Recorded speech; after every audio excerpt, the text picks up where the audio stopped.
Xırdalanın mərkəzində 9 nömrəli məktəbin yanında, doğum evinin yanında gördüyüm bu tikilidə, bu apartmanda qardaşım möhtəşəm padmayak çıxır satışa. Bax belə ürəyin istəyən. Keçi evimizlə tanış olaq. Padmayak dediyim budur. Padmayakların gözü budur. Bax, qardaş, heç sən demirəm. Bir dənə koridorun böyüklüyünə bax. Kərbəla, get oradan bir dənə qardaşı çəkək oradan. Get. Koridora bax bir dənə. Ürəyin istəyən. Burada görünən 2 otaq görsənir. Ev rahat şəkildə 3 otaq. Bax, bir otaq bura, bir otaq bura, bir otaq ora. İçəridə də bir dənə kuxna. Onu qoyduq qırağa. Gəl indi qardaşın sənə bu padmayak haqqında məlumatlar versin.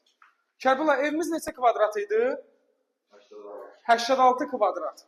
Qardaş, genişliyə bax. Bəhbəhdir də yəni. Bax, bir otaq da buradır.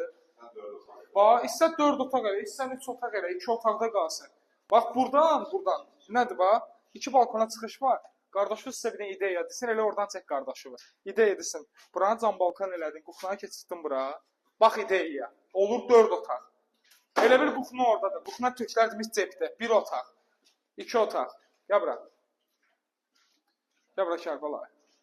Ortadan böldün, qardaş, 3, 4 otaq. Gör nə boydadır. Buranı qardaşımız kuxna üçün ayırıb, kuxna üçün deyib, kuxnanı bura salaraq. Mən dediyim qaydada da o da əladır. Qardaşım, bu kvadratda belə bir şey yoxdur. Xırdalanın gözündə təzə, köhnə bazarların yanı, 9 nömrəli məktəbin düz yanı, bağçanın qarşısı, nə bilim, doğum evinin sağ tərəfi, tibbi xəstəxananın sol tərəfi da sənin üçün nə deyim? Qardaşım, qiymətə var bilirəm. Kvadratı 950 manata. Gəl, götür, apar. Allah alana da, satana da xeyirli eləsin. Ev möhtəşəmdir.